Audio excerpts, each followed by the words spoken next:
How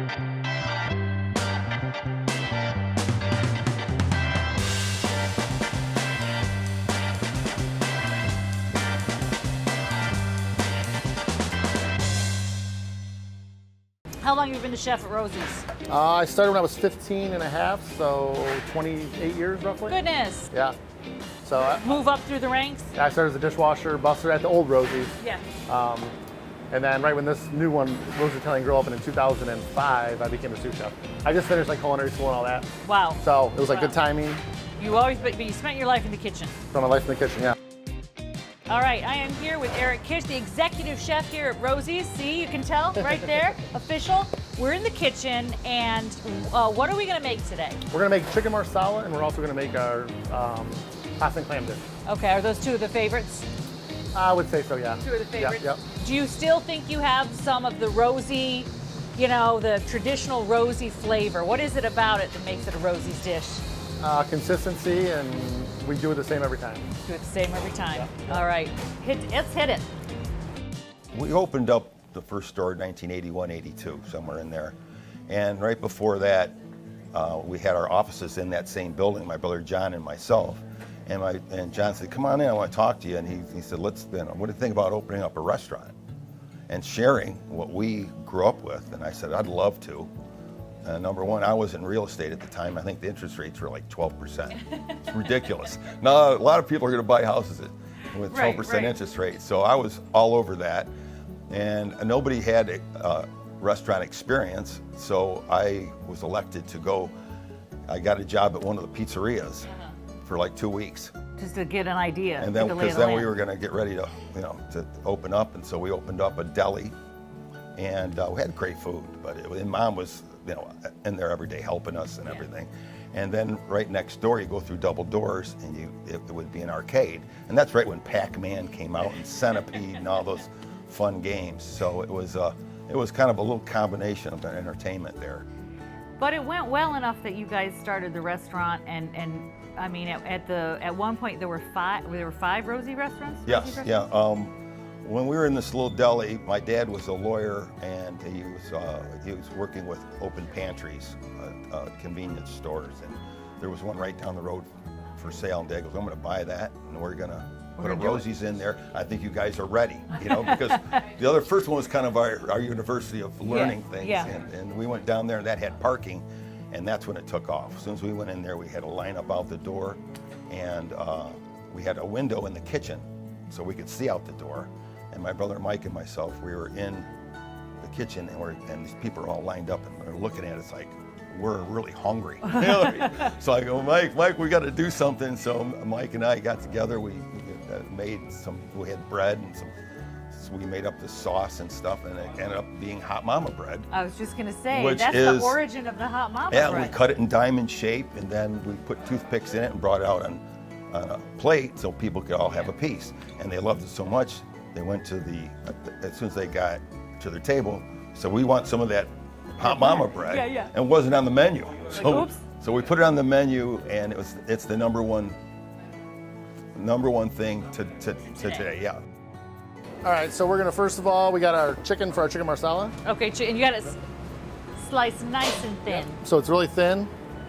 6-ounce chicken breast sliced in half. And then it gets some mushrooms.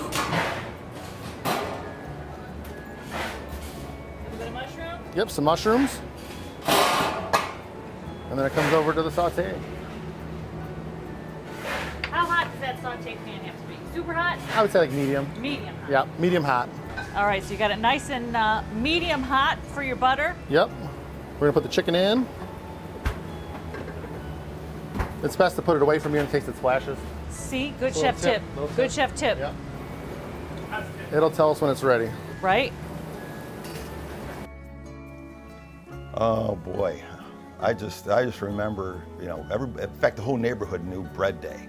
Mom would make bread, and she'd make these buns for us, and then we're out there playing football or basketball, and we knew when to come over. You could smell it. It was great. We'd come over, and she'd sit there and handing out bread to all the all the boys and all the neighborhood, and it was so much fun. She came over. when she was from Sicily. She was 5 years old. Came to New York, holding Grandma's hand, looking at the Statue of Liberty. Right. Totally intimidated. Those two just came over by themselves. Right, mother and daughter. Yeah, mother and daughter, because Grandpa was already here. He came over to secure a job, and they said, Once he had the job, time to come on over. And so it was, Sicilian food, Italian Sicilian food, obviously a little more southern with the water around. There was a little more, as fish and things, but Mom she knew how to do it. She knew how to do it. So here we are in the Midwest then. Eventually you get to the Midwest, your mom gets to the Midwest. Did you grow up eating that Italian food all the time? Did she try to Americanize thing, or she like, oh no, this is the way we're eating? No, she always had her little flair of different things, but but we were sitting there eating, like chicken cutlets. She'd, pan fry the chicken cutlets. She'd pound them, pan fry them, and they were so good. I mean, and I remember I had 4 brothers to deal with, so I would try to get up early to beat my brothers to those chicken cutlets and the pizza that was left over. Looks like it's about ready to flip. And that sear is why we have a nice juicy little breast. Yes. Hold the juices in, that's correct. So when we flip it, we're gonna throw our mushrooms in now.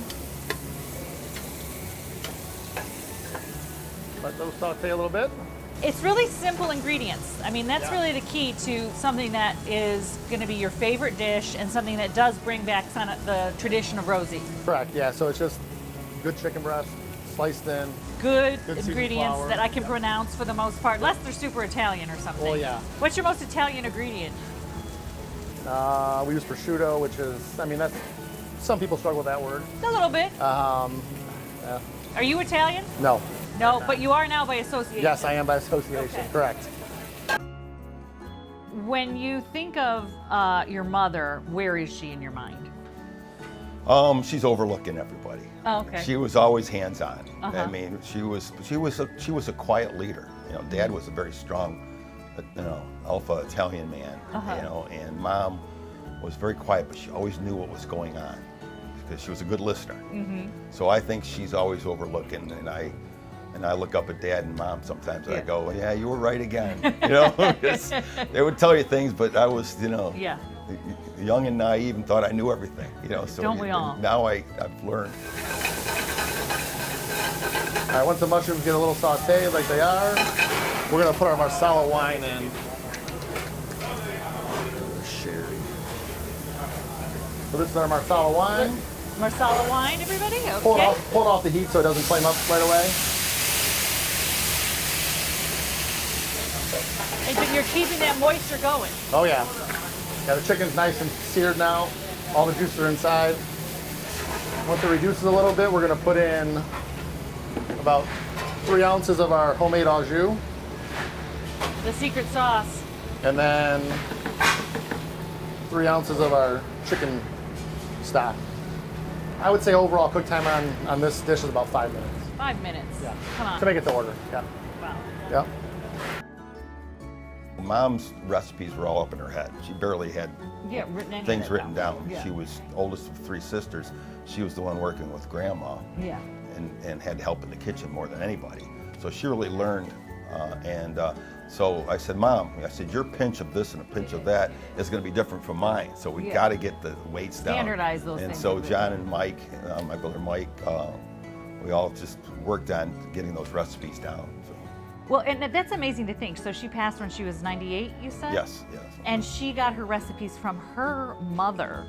I mean, you immediately go back 150 years there. Like you start to get back to like the most authentic food and ways of doing things that we would have lost if your mom didn't do that.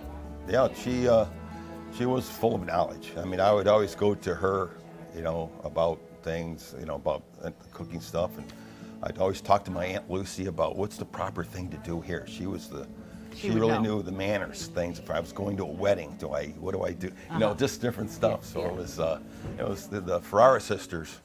It was Ann too. Were just great people. They just were. So once it's ready, we throw our butter in, let that reduce and melt, and we're gonna have our chicken marsala. That's it. That's it. What do you guys serve it with? Potatoes. Potatoes. Whipped potatoes, yep. Right over top. This is definitely a fan favorite too. Oh, right. I mean, just the sound of it is Yeah. sold. Yeah. There were some great Italian families in town here, and I think Mom and Dad were patriarchs of Right. they really were ahead of their time, and I think people always wanted to know how they would. We'd have date night. And we'd come in here when Dad passed away. Said, Mom, pick out a day we're going to go out for dinner, and she. I was hoping she'd say Tuesday, Wednesday, or something. Right. She was Friday. Uh-huh. So Friday was the day that Mom and Dad went out. So we'd always have dinner, and people would come up and, how do you make the bread? How do you do this? How'd you raise 5 boys? What did she say to all that? Oh, she just answered them. She's it's what she from her heart. She would say, hey, this is how you did. This is how I did it. About the food. They'd ask about spices sometimes. But she was like a rock star, and she had her little lineup of people coming to talk to her. When people make it at home, what do they mess up? Probably not enough liquid. Not enough liquid, Could be an issue. So that makes it drier. Of course. and not letting it sear. And not letting it sear, yeah. I'd say those. Those two are your things. 2 watch out. Yep, Okay. yep. I'm not mad at that. And that's that. That looks gorgeous. Just like Rosie used to make. Yep, exactly.